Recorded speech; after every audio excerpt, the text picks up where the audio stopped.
मैं मुख्यमंत्री जी को ये कहना चाहता हूं कि ये तो मात्र टेलर है, पिक्चर तो आने वाले समय में हम लोग आपको दिखाएंगे।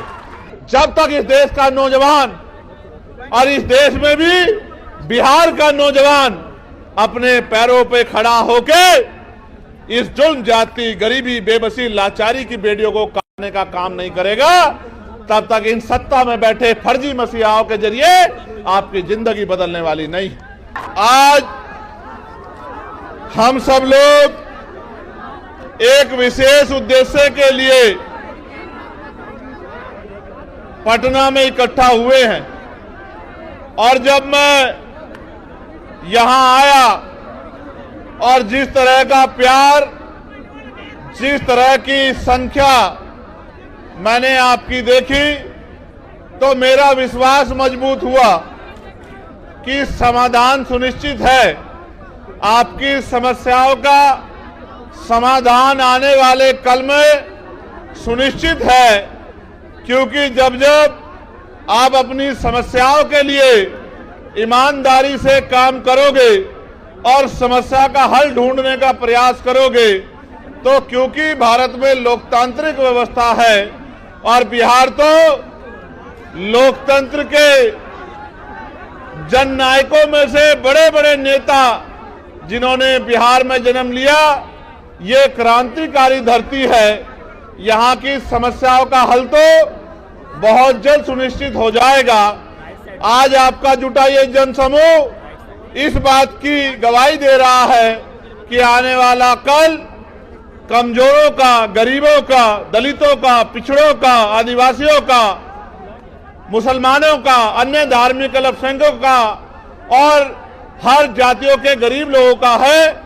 ऐसा विश्वास मेरा आज आपकी संख्या के आधार पर यहां मजबूत हो रहा है। मैंने बहुत सारी समस्या आपकी सुनी, वक्ताओं के माध्यम से मंच पे मैंने बहुत सारी समस्याओं को जाना और एक बहुत बड़ी संख्या यहां माताओं बहनों की भी है जो बड़े लंबे समय से जिम्मेदारी से इस मंच की तरफ देख रही हैं।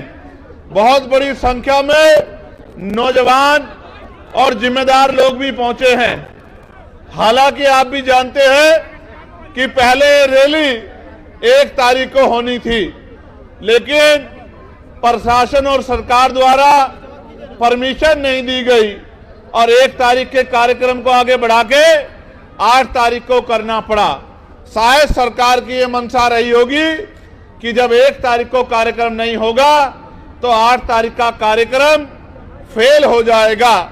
लेकिन मैं ये समझता हूं कि वो आपकी शक्ति से अनभिज्ञ हैं, उनको आपके संघर्ष की जानकारी नहीं है, इसलिए उनको ऐसा लगा कि अगर 1 की जगह कार्यक्रम किसी अन्य तिथि में होगा तो कार्यक्रम सफल नहीं होगा।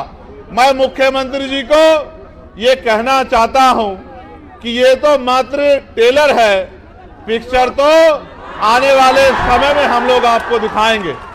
सम्मानित साथियों, ये देश 15 अगस्त 1947 को आजाद हुआ है। 14 अगस्त 1947 को हम लोग इस देश में ब्रिटिश हुकूमत के अधीन थे। ब्रिटिश हुकूमत के अधीन होने के कारण इस देश में बहुत सारे हक अधिकार हक वंचित समाज के लोगों को नहीं थे।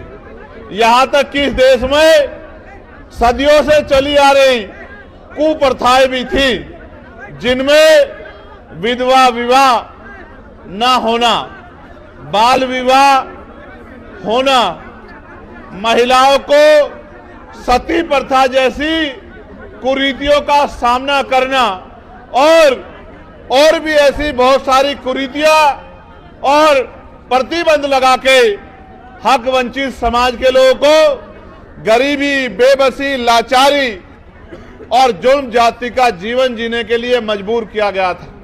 ये बात मैंने आपको इसलिए बताई कि आज भी आपकी समस्याओं में ये समस्याएं प्रमुख हैं कि रोटी, कपड़ा, मकान जो बुनियादी जरूरत है, खाने के लिए रोटी, पहनने के लिए कपड़ा, सर ढकने के लिए छत, पीने के लिए साफ पानी और आत्म सम्मान का जीवन, ये बुनियादी जरूरतें हैं। 75 साल की आजादी के बाद भी आज तक सरकारें अंतिम व्यक्ति को रोटी, कपड़ा, मकान, अच्छे कपड़े और पीने के लिए पानी की व्यवस्था कराने में कामयाब नहीं हो पाई।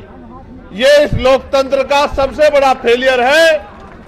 जो काम आजादी के 10 सालों के अंदर हो जाना चाहिए था, वो काम आजादी के 75 सालों के बाद भी नहीं हुआ है। इसका उदाहरण ये है कि देश के प्रधानमंत्री कहते हैं कि हम 80 करोड़ लोगों को मुफ्त में राशन देते हैं। अगर इस देश में लोगों की जेब में पैसा होता, वो गरीबी के जीवन से निकल पाते, तो 80 करोड़ लोगों को मुफ्त में राशन नहीं देना पड़ता।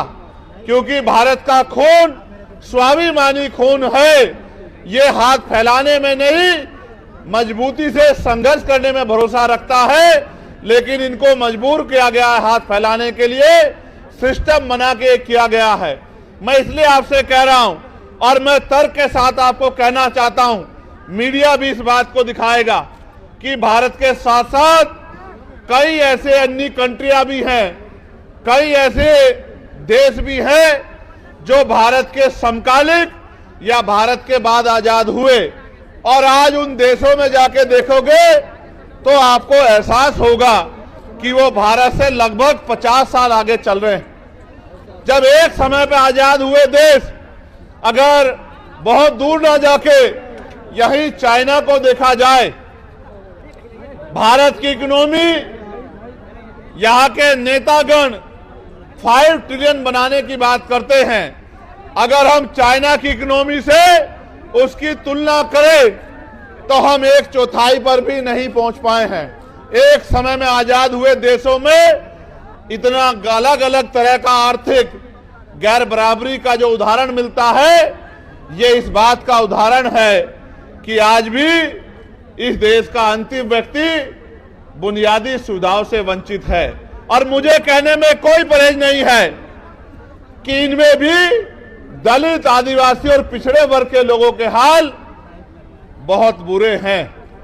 आज भी हमारी बहनों को घर चलाने के लिए कोल्हू पे काम करना पड़ता है, भट्टों पे काम करना पड़ता है, दूसरों के जमींदारों के खेतों में काम करना पड़ता है, सर पे ईंटें उठानी पड़ती है। मुझे सबसे बड़ी पीड़ा तब हुई थी जब कोरोना काल में मजदूर शहरों से पलायन करके घर की तरफ चला था और इन सरकारों के पास उन मजदूरों को देने के लिए, घर पहुंचाने के लिए ट्रेन की व्यवस्था भी नहीं थी। इस मेरे परिवार ने जो दूसरों के महल बनाता है, घर बनाता है, बिल्डिंग बनाता है, कंपनी बनाता है, इन अमीरों के पास कोरोना काल में इन गरीबों को का पेट भरने के लिए रोटी की व्यवस्था भी नहीं थी। मैंने देखा किस तरह मजदूर पलायन करके आया, कहीं ट्रेन के नीचे जाके मरा, कहीं भूखे पेट मरा, कहीं पानी की कमी के कारण मरा, और माए अपने बच्चों को बैग की चैन के ऊपर अपने बच्चों को लिटा लिटा के सफर कर रही थी। पैर में छाले पड़ गए, हाथों में छाले पड़ गए, गले सूख गए, हृदय गति रुक गई, हजारों लोगों की जान गई। लेकिन यहां की और केंद्र की निकम्मी सरकार बैठ के गरीबों की मौत का तमाशा देखती रही। ये हमने अपनी आंखों से देखा। सबसे ज्यादा मजदूर अगर देश के किसी कोने में जाता है तो वो बिहार का व्यक्ति है, जो अपना पेट पालने के लिए अन्य अन्य से प्रदेशों में जाके रोजगार ढूंढने का काम करता है। ये इन 15-15 साल चली निकम्मी सरकारों की देन है, जिन सरकारों की वजह से आज भी यहाँ का पढ़ा लिखा नौजवान रोजगार नहीं पा पाता है, और माताओं बहनों को भी घर को चलाने के लिए मजदूरी करना पड़ता है। गरिमाई जीवन देने का काम भी सरकार नहीं कर पाई है। आज जब हम लोग आजादी का अमृत उत्सव बना रहे हैं, अभी पार्लियामेंट में सेंट्रल हॉल में ये कहा गया प्रधानमंत्री जी द्वारा कि 75 साल हो गए हैं, ये अमृत काल है। ये कैसा अमृत काल है जहां एनसीआरबी का डाटा ये कहता है कि रोज महिलाओं के शरीर की धज्जियां उड़ाई जाती है, सामूहिक बलात्कार होते हैं, महिलाओं को तेजाब से नहलाया जाता है, महिलाओं की अस्मत को रोना जाता है, महिलाओं को दफ्तरों में और दफ्तरों के बाहर और गांव में सामंती व्यवस्था के आगे अपने आत्मसम्मान की रक्षा वो नहीं कर पाती। ये भी हमारे सामने ही है। और व्यवस्था कहती है कि भारत एक ऐसा देश है जहां महिलाओं को पूजा जाता है। मेरे बराबर में मीडिया की बहनें खड़ी हैं, नीचे महिलाएं जो पुलिस की नौकरी कर रही हैं वो बहनें भी खड़ी हैं। कभी उनके मन से भी पूछ के देखना कि रात को 10-11 बजे क्या वो बिहार में या उत्तर प्रदेश में या देश के किसी भी प्रदेश में क्या ईमानदारी से निकल सकती हैं? सच ये है वो अकेले तो छोड़िए, वो परिवार के साथ भी आज नहीं निकल सकती है। ऐसी ऐसी घटनाएं सामने आती है कि हृदय कांप जाता है। और कुर्सी में बैठे नेता और उनके चाटुकार अधिकारी ऐसी ऐसी घटनाओं पे आंखें बंद कर लेते हैं। जब मैं बिहार के साथियों से बात करता हूं तो पता लगता है 13 साल की बच्ची का रेप हुआ, 12 साल की बच्ची का रेप हुआ, 15 साल की बच्ची गायब हो गई, 2-2 सगी बहनें गायब हो गई, कहीं मार के 2-2 बहनों को लटका दिया गया। तो ऐसा महसूस होता है कि इस देश में गरीबों का, और गरीबों में भी दलित पिछड़े आदिवासियों का, उनकी बच्चियों की इज्जत का कोई मोल नहीं है। यहाँ इस देश में कुत्ते, बिल्ली, बकरी, गाय, गधे, घोड़े की भी इज्जत है, उनका भी सम्मान है, लेकिन इंसानों का सम्मान नहीं है। तो ये महसूस होता है कि ये सरकारें किसका काम कर रही हैं? क्या ये गरीबों का काम कर रही हैं या ये अमीरों का काम कर रही हैं? यहाँ हमारे सेना में घोर जातिवाद और अपमान का सामना करने वाले हमारे साथी भी यहाँ मौजूद हैं, जो लंबे समय से इस गैर बराबरी और इस अन्याय के खिलाफ लड़ रहे हैं। लेकिन मुझे बड़े कष्ट के साथ कहना पड़ रहा है कि ये सत्ता के पास भी गए और विपक्ष के बड़े बड़े नेताओं के पास भी गए, लेकिन इनकी समस्या का समाधान सरकार नहीं कर पा रही है। इसका मतलब सरकार नहीं चाहती कि सेना के साथियों के तिरंगे को उठाने वाले साथियों का सम्मान होना चाहिए। सम्मानित साथियों, मैं किस किस की पीड़ा आपके सामने रखूं? मैं तो ये समझता हूं आज नहीं तो कल इस देश के नौजवान को अपने गरिमाई जीवन के लिए संघर्ष करने के लिए खड़ा होना पड़ेगा। और जब तक इस देश का नौजवान और इस देश में भी बिहार का नौजवान अपने पैरों पे खड़ा होके इस जुल्म, जाति, गरीबी, बेबसी, लाचारी की बेड़ियों को काटने का काम नहीं करेगा, तब तक इन सत्ता में बैठे फर्जी मसीहाओं के जरिए आपकी जिंदगी बदलने वाली नहीं। सम्मानित साथियों, आप ये जानते हैं कि हमारे संतों, गुरुओं, महान पुरुषों ने अपने बच्चों का बलिदान देके इस देश में संविधान के रूप में एक इतनी बड़ी शक्ति हमें दी, एक जीवित ग्रंथ हमें दिया जो संविधान अंतिम व्यक्ति को भी सम्मान का जीवन दिलाने की बात करता है, जो अंतिम व्यक्ति को भी गारंटी देता है रोटी, कपड़ा, मकान की, जो महिलाओं को भी पुरुषों के बराबर मुख्य धारा में खड़े होके सम्मान का जीवन देने की गारंटी देता है। लेकिन सम्मानित साथियों, आज जब हम आकलन करते हैं, चिंतन करते हैं, तो हमें महसूस होता है कि देश संविधान से नहीं चल रहा है।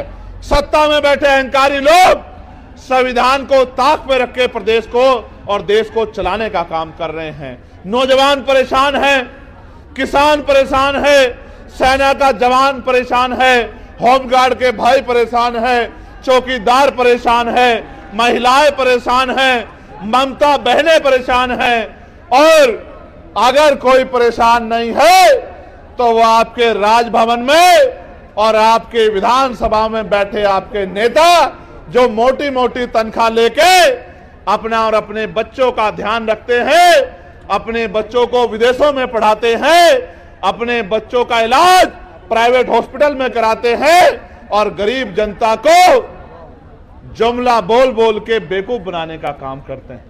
मैंने पार्लियामेंट में अंतिम व्यक्ति के आवाज उठाने का काम किया, चाहे होमगार्ड के भाइयों की समस्या हो, चाहे चौकीदार भाइयों की समस्या हो, चाहे आशा आंगनबाड़ी बहनों की समस्या हो, मैंने सभी के लिए लड़ने का काम किया। पार्लियामेंट में मैंने ये कहा कि इस देश को अगर आगे बढ़ाना है तो इस देश में सबसे पहले ये जो शिक्षा का बाजारीकरण किया गया है, इस बाजारीकरण के जरिए जहां महंगी शिक्षा एक तरफ है जहां अमीर के बच्चे पढ़ते हैं और एक तरफ सरकारी शिक्षा है जहां गरीब के बच्चे पढ़ते हैं, इस भेदभाव को खत्म करना होगा। और प्रधानमंत्री राष्ट्रपति से लेके मुख्यमंत्री विधायक सांसद और क्लास 1 के अधिकारी से लेके 4th क्लास के कर्मचारी तक के बच्चों का, गांव के सरपंच से लेके और विधायक एमपी सबके बच्चों का की पढ़ाई सरकारी स्कूल में होनी चाहिए, जहां किसान का बच्चा बैठ के पढ़ता है, जहां मजदूर का बच्चा बैठ के पढ़ता है, उसी टेबल पे मंत्री, विधायक, सांसद, मुख्यमंत्री, राज्यपाल का बच्चा भी पढ़ना चाहिए। तब जाकर जब डीएम का बच्चा उसी कुर्सी पे क्लास में बैठा होगा, जब एसपी का बच्चा उसी क्लास में बैठा होगा और आपके मेरे गरीब परिवार का बच्चा भी उसी क्लास में बैठा होगा, एक समान शिक्षा मिलेगी, तब जाके शिक्षा के दरवाजे परमानेंट के लिए गरीबों के लिए खुल जाएंगे और ये गरीब अमीरों को पछाड़ के अपनी गरीबी की बेड़ियां काटने का काम करेंगे। जब मैंने आवाज उठाई तो सत्ता में बैठे लोगों को बड़ी तकलीफ हुई। जब मैंने आवाज उठाई तो सत्ता में बैठे लोगों को बड़ी तकलीफ हुई। वो तकलीफ इसलिए हुई कि जब मैंने प्राइवेट स्कूलों पे उनको बंद करने की बात की तो जिन नेताओं ने प्राइवेट स्कूल खोले हैं उनको लगा चंद्रशेखर तो उनके रोजगार को बंद करवा देगा। मैं ये कह रहा हूं, नेताओं का रोजगार बंद होता हो तो हो जाए, गरीब के बच्चों के आगे बढ़ने का रास्ता बंद नहीं होना चाहिए, क्योंकि बाबा साहब अंबेडकर ने कहा था कि शिक्षा शेरनी का दूध है, जो पिएगा वो दहाड़ेगा। आज अगर मैं अपनी बात को रख रहा हूं तो इसी शिक्षा की वजह से रख रहा हूं कि मुझे शिक्षित होने का मौका मिला है और मैं लोगों की समस्या को समझ सकता हूं और सरकार को समझा सकता हूं पार्लियामेंट में कि अगर इस देश को बदलाव करना है तो हेल्थ पॉलिसी में सुधार की जरूरत है। पूछा गया कैसी होनी चाहिए, मैंने कहा होनी ऐसी चाहिए कि गरीब के बच्चों को भी, गरीब आदमी को भी सरकारी अस्पताल में इलाज के लिए सरकार कहती है कि हमने बड़े अच्छे सरकारी अस्पताल बना दिए हैं। बिहार के लोगों को तो मैं ये कहूंगा कि मैंने बाढ़ में आपके तैरते हुए हॉस्पिटल देखे, मैंने आप छोड़िए गया को छोड़िए, मोतिहारी को छोड़िए, बक्सर को छोड़िए, मैंने तो पटना के हॉस्पिटलों में 2-2 फीट पानी भरा हुआ देखा है, स्ट्रेचर तैरती हुई देखी है, दवाइयां तैरती हुई देखी है। यही डबल इंजन की सरकार का विकास है बिहार में, जो किससे छिपा हुआ नहीं। तो मैंने ये कहा, आप गौर करके सुनना, मैंने कहा कि जो नेता गरीबों से कहते, जनता से कहते कि आपके लिए अच्छे अस्पताल बनवा दिए हैं, उन नेताओं का इलाज भी उन्हीं अस्पतालों में होना चाहिए। नेताओं का इलाज तो प्राइवेट हॉस्पिटल में होता है, विदेशों में जाके होता है, फोर्टिज में होता है, मैक्स में होता है, और गरीबों का इलाज सरकारी अस्पताल में होता है, जहां डॉक्टर नहीं है, जहां दवाई नहीं है। डॉक्टर के पास जाओगे तो ऐसा व्यवहार करेगा। सब डॉक्टर तो बुरे नहीं है, लेकिन बहुत सारे डॉक्टर ऐसा व्यवहार करते हैं कि ये गरीब जबरदस्ती उनके अस्पताल में घुस गए हैं। दवाई नहीं मिलेगी, कोई मशीन नहीं है, एक्सरा, ईसीजी, एमआरआई, कोई मशीन नहीं है, बाहर से टेस्ट कराओ, जेब काटने का काम होगा। तो मैंने ये कहा कि प्रधानमंत्री हो, राष्ट्रपति हो, केंद्रीय सचिव हो, प्रमुख सचिव हो केंद्र के, या मुख्य सचिव हो, या डीएम हो, एसएसपी हो, या मुख्यमंत्री हो, या मंत्री हो केंद्र के, स्टेट के, विधायक हो, सांसद हो, सबका इलाज और उनके बच्चों का इलाज सरकारी अस्पताल में होना चाहिए। जब उनका इलाज सरकारी अस्पताल में होगा तो आप देखना डॉक्टर भी होंगे, दवाई भी होगी, टेस्ट भी होंगे और गरीबों की जेब भी कटनी बंद हो जाएगी। ये बात मैंने पार्लियामेंट में रखी। सम्मानित साथियों, मैं लगातार बिहार को संघर्ष करते देख रहा हूं। बहुत सारी समस्याएं मेरे सामने रखी हैं। मैं आपको बहुत बड़ी गारंटी तो नहीं देता, क्योंकि इस गारंटी का काम तो देश के प्रधानमंत्री ने ले रखा है कि वो गारंटी बहुत देते हैं। वो तो इतनी गारंटी देते हैं कि इनकी गारंटी में कमजोर वर्गों के जीवन की गारंटी भी पीछे चली गई है। इसलिए मैं आपको एक ही गारंटी दे सकता हूं कि रोटी, कपड़ा, मकान, पीने के लिए साफ पानी, पहनने के लिए अच्छे कपड़े, अच्छी शिक्षा, अच्छी चिकित्सा और नौजवानों को, पढ़े लिखे नौजवानों को रोजगार, महिलाओं को घर पे कुटीर उद्योग लगा के रोजगार, ये बहुत कोई बड़ा काम नहीं है। मैं आपको गारंटी देता हूं, आने वाले समय में आप आजाद समाज पार्टी को अवसर देना। अगर 1 साल के अंदर ये काम करके नहीं दिखाया तो जो आप कहोगे वो बात हम लोग स्वीकार कर लेंगे।